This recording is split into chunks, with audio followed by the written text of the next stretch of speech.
Bonjour à tous, j'espère que vous allez excellemment bien. Aujourd'hui on se retrouve pour parler cyclisme, pour faire le débrief de la deuxième étape du Critérium du Dauphiné. On va revenir un petit peu sur tout ce qui s'est passé dans cette étape, avec du suspense, du rythme comme hier, et puis une fin de journée qui a récompensé une nouvelle équipe du côté du World Tour. N'hésitez pas à vous abonner à la chaîne, à réagir dans les commentaires, à mettre un pouce bleu, à partager la vidéo sur les réseaux sociaux, notamment auprès de vos proches, si vous pensez que ça peut les intéresser.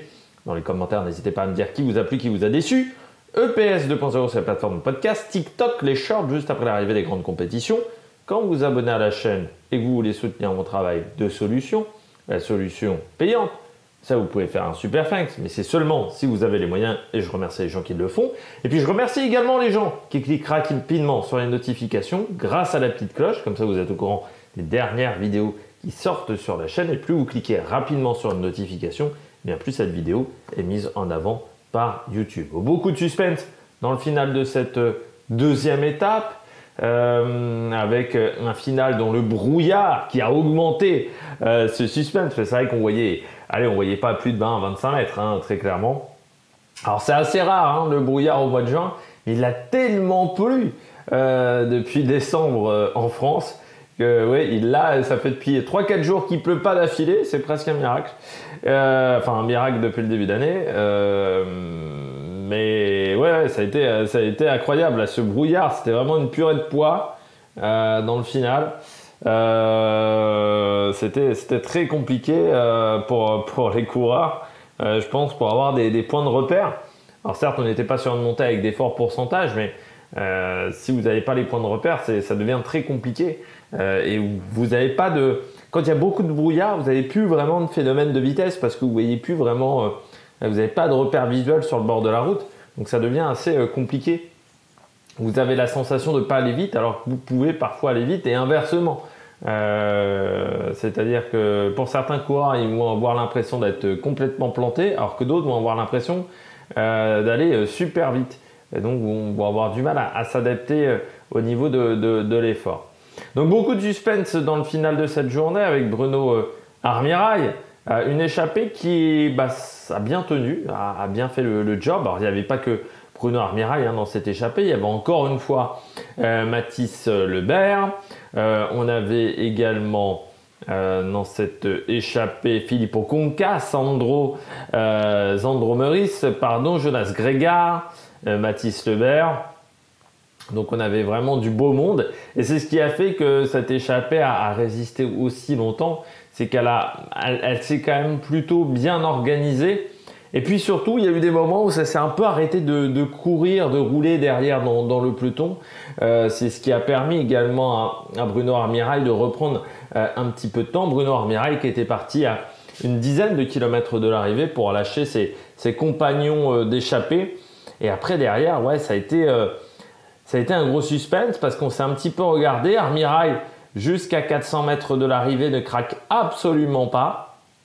Continue à avoir un bon tempo. Et puis quand il faut réussir à remettre des dents, c'est là que ça a été beaucoup plus compliqué pour Bruno Armirail face à ses adversaires, notamment face à Kort Nielsen qui a été intraitable sur cette étape. On regarde tout de suite les coureurs au top.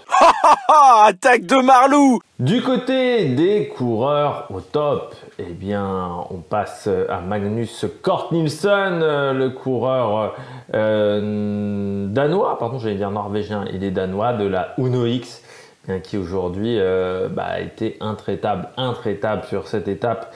Le coureur danois dans le final, quand il cale vraiment son accélération, il a fait quand même un énorme écart. C'était depuis longtemps même que sur une arrivée comme ça en très grosse bosse, j'avais pas vu Kort Nielsen faire un écart aussi important parce que ses dernières victoires, du souvenir que j'avais, étaient quand même plutôt des résultats, je dirais, les dernières victoires, c'était plutôt des victoires dans des petits groupes.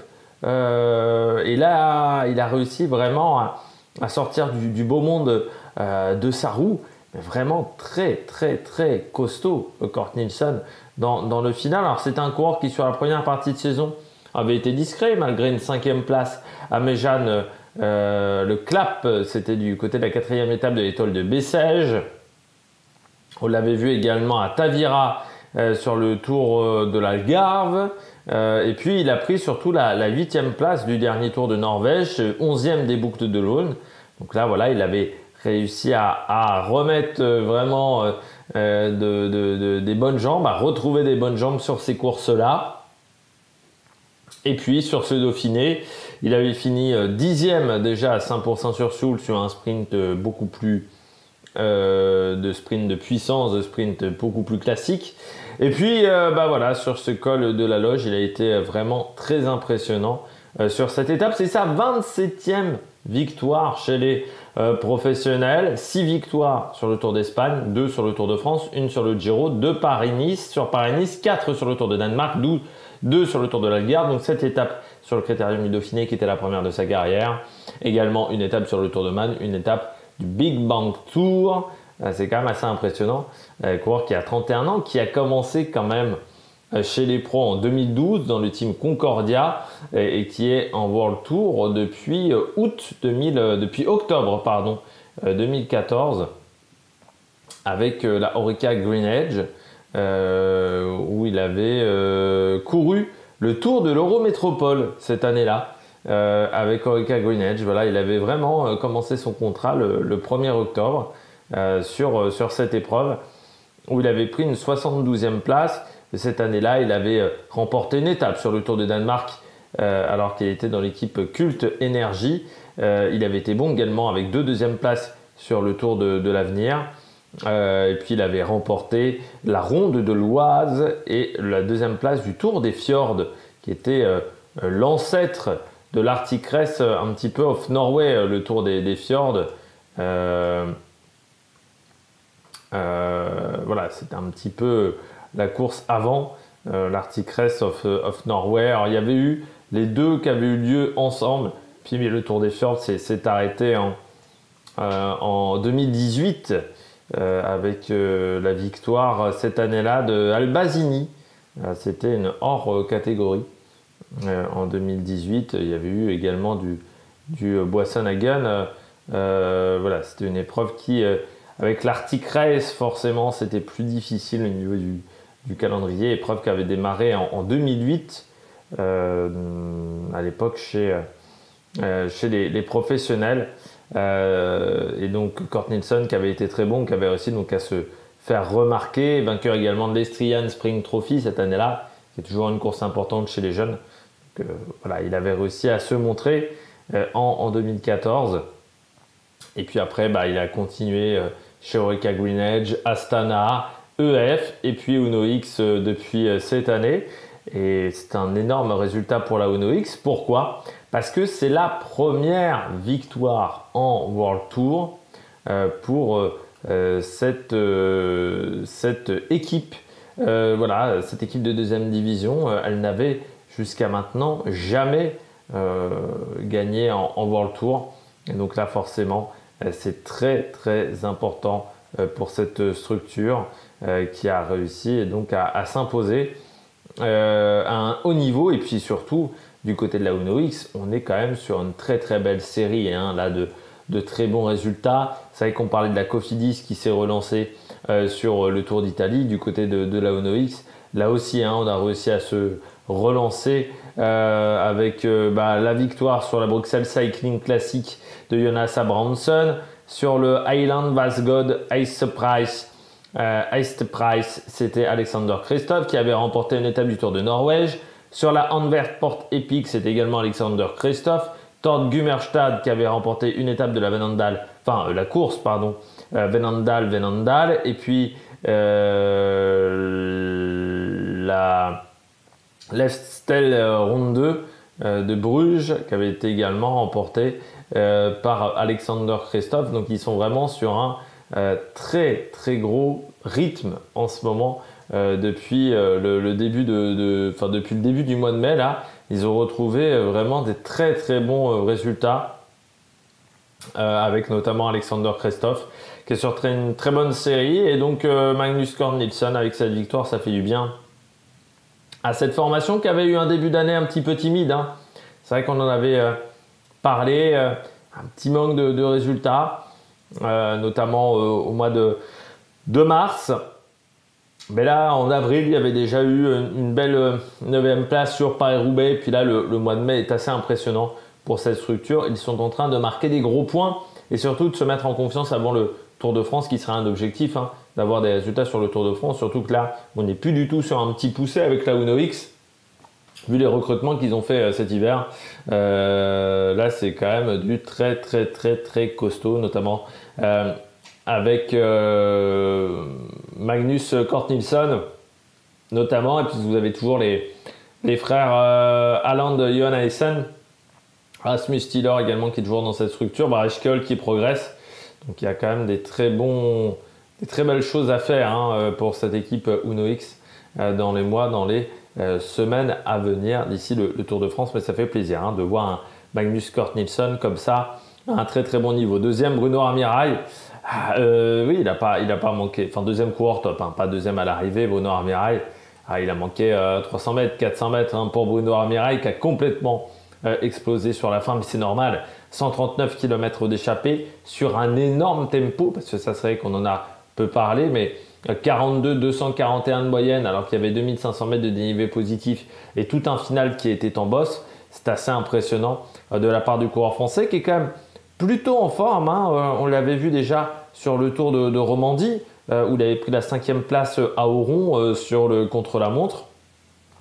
Il avait fait 8e également à Auxerre sur le chrono par équipe où il avait eu un gros rôle du côté de sa formation. On sait qu'il fait beaucoup de travail en ce moment avec Van Riesel sur le vélo de contre-la-montre. C'est là où il travaille énormément en ce moment Bruno Armirail, lui qui a été champion de France de la discipline en 2022. Et puis on sait qu'il est en confiance vu sa belle année 2023. On l'avait vu notamment sur le Giro où il avait pris la 9e place également du Tour de Slovaquie au mois de septembre. On l'avait vu également sur le Tour de Wallonie où il avait pris la 6e place sur le chrono de Mons, 2e des championnats de France du contre-la-montre, 5e sur l'étape de Cesena qui était également un contre-la-montre, 6e du général du Tour d'Italie. Enfin voilà, il avait fait vraiment une très belle saison. Bruno Armirail, c'était même la meilleure de sa carrière. Et puis à 30 ans, maintenant il a de l'expérience. Donc c'est vrai que c'est quand même un coureur qui a eu des moments difficiles parfois dans sa carrière, mais qui est en une dizaine de saisons chez les professionnels. Donc l'avantage, c'est quand vous avez une dizaine comme ça de saisons chez les professionnels, vous commencez à avoir énormément de bons résultats. Et ça, c'est quand même un avantage. Coureur qui avait fini 2e en 2013 du chrono des nations U23, seulement battu par Ryan Mullen cette année-là, mais il avait fini devant un certain Alexis Guérin et devant Alidian Calmejane qui était là également cette année-là. Je redescends un petit peu le classement. Alexis Guérin qui à l'époque était à la FDJ, stagiaire à la FDJ, mais qui ensuite aura du mal quand même à avoir un gros statut chez les professionnels. Lui qui est maintenant du côté de la Philippe Wagner et qui a remporté le classement de la montagne du Tour de la Mirabelle. Ça c'était fin mai, 10e du général de cette épreuve et puis 14e du Tour de Bretagne en ayant remporté l'étape de Pontivy et en ayant fini 5e à Dinan. Il avait fait un sacré numéro à Pontivy, je crois que c'était 30 ou 40 km d'échappée. Ce jour-là, vainqueur également d'une épreuve nationale en France, le Grand Prix de Saint-Étienne-Loire. Ça, c'était au mois de mars. 4e également du classement de la montagne du Tour de la Provence, Alexis Guérin. Mais oui, pour revenir à ce Bruno Armirail, oui, il passe pas loin d'un grand résultat. Certes, il y a de la frustration, mais ça montre qu'il est en forme, ça montre qu'il est en bonne condition. Bruno Armirail, toujours dans l'objectif Tour de France, eh bien, je pense que voilà, il a montré à Vincent Lavenu et à son équipe qu'on peut compter sur lui, en tant qu'équipier, Bruno Armirail.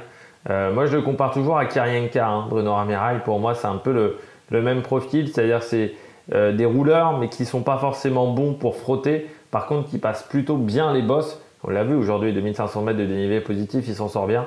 Moi, je le compare toujours à Vasil Kirienka, vous savez, ce coureur bélarusse qui était très fort du côté d'Ineos et qui avait été surtout champion du monde du contre-la-montre. Ça, c'était du côté des États-Unis. Ça avait été une grande surprise ce jour-là avec un Jérôme Coppel qui avait fini troisième. Et pour finir avec Bruno Armirail, donc déjà ça continue avec la lancée de la Décathlon AG2R. Pardon, en termes de résultats, entre hier la deuxième place également de Sam Bennett. Donc pour le moment les résultats sont bons du côté de cette structure.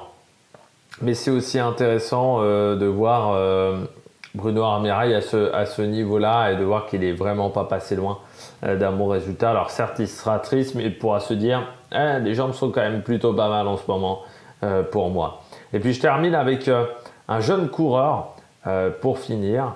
Je voulais en parler de ce coureur-là parce que j'ai trouvé qu'il avait fait un très bon, un bon résultat quand même. C'est Santiago Umba qui était dans le groupe des leaders dans le final. Alors il prend la 29e place, ce petit Colombien qui n'a pas forcément énormément d'expérience au haut niveau. Alors certes, il était passé par Androni Giocattoli, mais en 2021-2022, ce n'était pas forcément les meilleures années de cette structure. L'année dernière, il était dans la suite de cette formation chez Shimano Sidermec en continental. Et puis là, donc, il a rejoint l'équipe Astana en début de saison.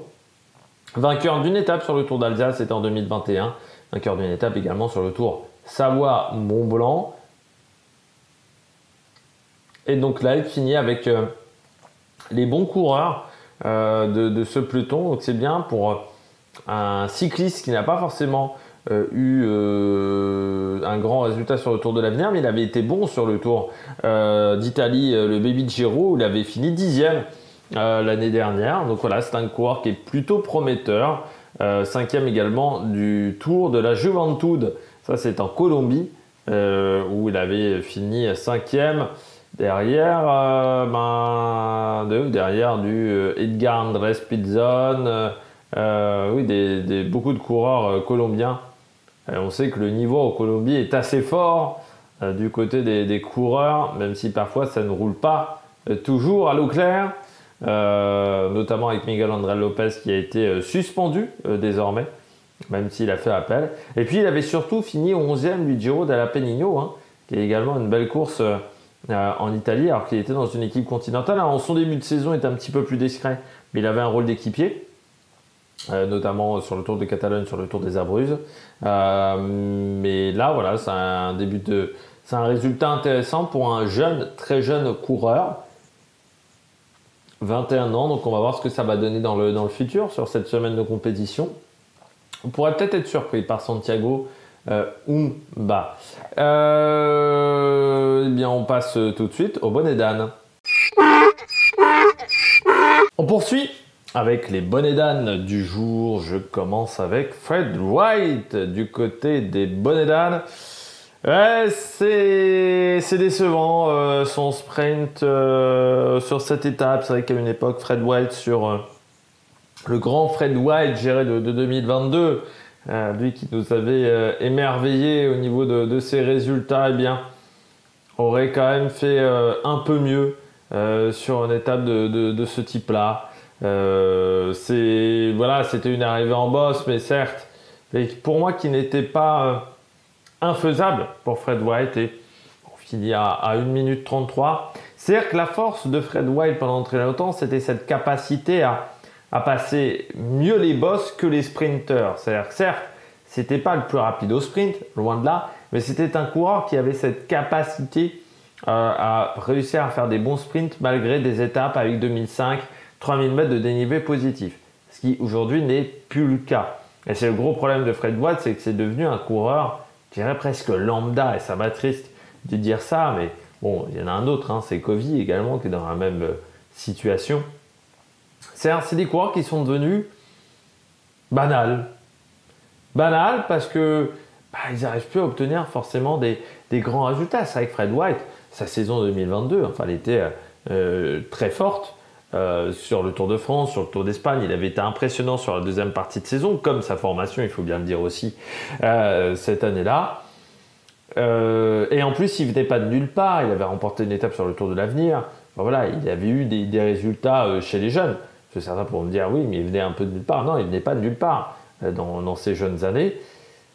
Depuis le début de saison, alors c'est pas catastrophique, mais c'est pas suffisant pour être véritablement visible, pour avoir des bons résultats. Et c'est vrai que je trouve que sur ces épreuves-là, typées un peu punchy, c'est là où pour moi il n'arrive plus à faire la différence et moi où il a perdu de niveau. Alors certes, c'est moins catastrophique que 2023, mais en même temps 2023, c'était pas bon du tout. Du côté de Fred White, qui avait été quand même assez discret sur toute l'année au niveau des résultats. Là, je trouve que, par exemple, sur ce Dauphiné, il avait fait 8e et 7e sur les 2 premières étapes. Là, on est à peu près sur le même niveau. Donc, ça ne me rassure pas énormément sur sa capacité à obtenir des grands résultats sur le prochain Tour de France. Moi, je pense que c'est un coureur qui s'est un petit peu perdu.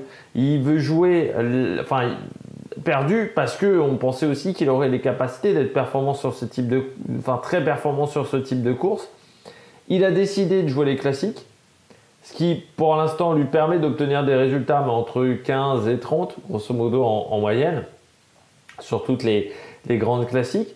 Et c'est peut-être fait au détriment de résultats sur les courses par étapes. Mais même moi, je le disais, il fallait qu'il aille sur les classiques. J'étais convaincu qu'il aurait des grands résultats sur les classiques. Sauf que ce n'est pas le cas. Alors, est-ce que c'est un coureur qui est arrivé trop tôt, trop fort, ce qui arrive pour certains et qu'on va le revoir dans 2 ou 3 ans ou peut-être plus jamais à un très bon niveau? Ou est-ce que c'est peut-être une programmation de saison qui n'est pas exceptionnelle?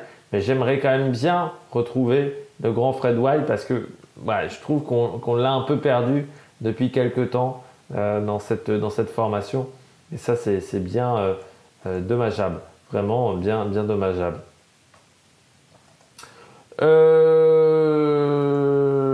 On poursuit du côté des flops. Un autre coureur de cette équipe, bien entendu, c'est Tiberi.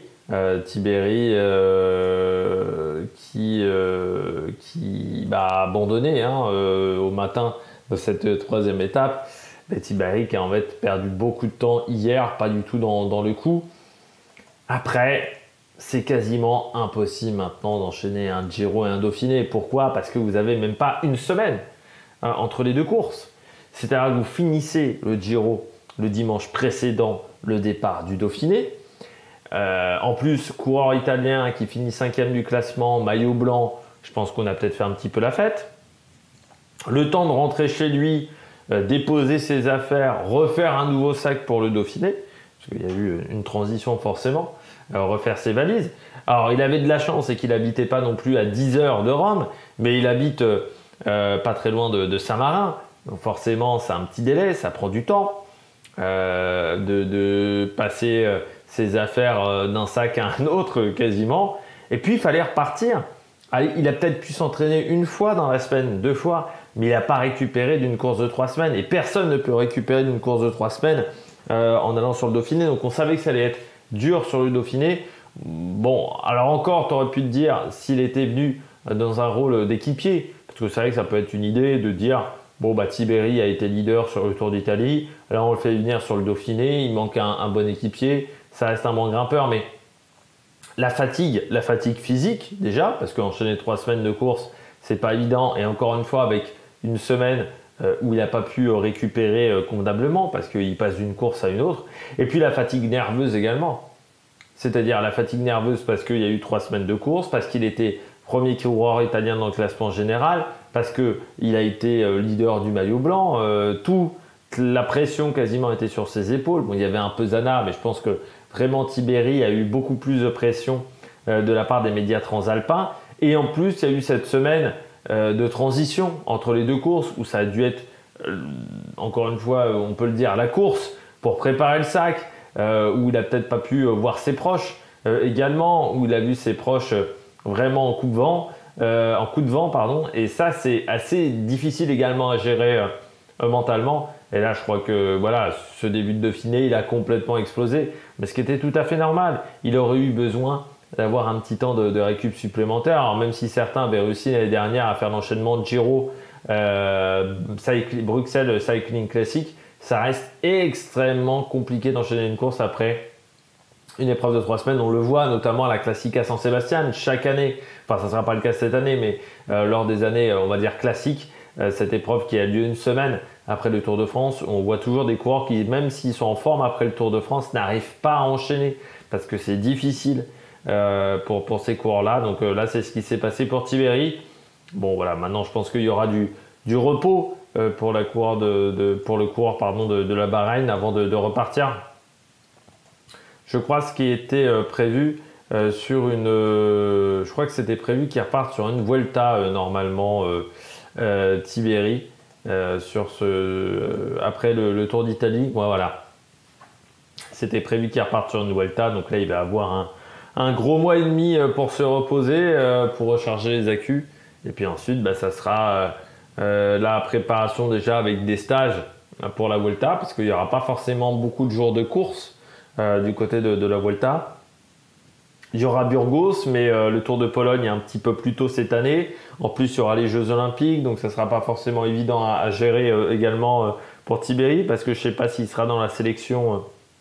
Je ne pense pas qu'il sera dans la sélection italienne, mais bon, on ne sait jamais si le sélectionneur n'arrive pas à faire une équipe de qualité. Et puis sur le contre-la-montre, il n'est pas mauvais, Tiberi, mais bon, c'est pas suffisant par rapport à Ghana et à Milan totalement, mais voilà, il faut toujours faire attention de ce côté-là. Et puis ensuite, ça sera la préparation pour la Vuelta. Et ça ne va pas être facile d'enchaîner 2 grands tours à cet âge-là, avec un objectif de gagner, enfin avec un objectif d'être dans le top 5, dans le top 10 du général. Ça ne va pas être évident déjà pour lui sur cette Vuelta. Je termine avec un dernier coureur, une dernière équipe plutôt, c'est la Groupama FDJ. On a roulé énormément sur cette fin de journée, sur cette journée du côté de la Groupama FDJ. On avait du mal même à savoir c'était pour qui. Est-ce que c'était pour Gaudu? Est-ce que c'était pour Madouas? Puis on a compris assez vite que ça ne serait pas pour Madouas. Ce qui est même dommageable parce que je trouve que Madouas est un peu trop souvent considéré comme un équipier, alors qu'on sait que c'est un coureur qui est très talentueux, Valentin Madouas, mais c'est vrai que souvent il a un statut d'équipier. Et pourtant, c'est un coureur qui a fait 7e à Liège et 6e de l'Amstel cette année.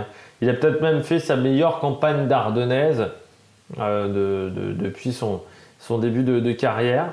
Et ce qui fait qu'il s'est retrouvé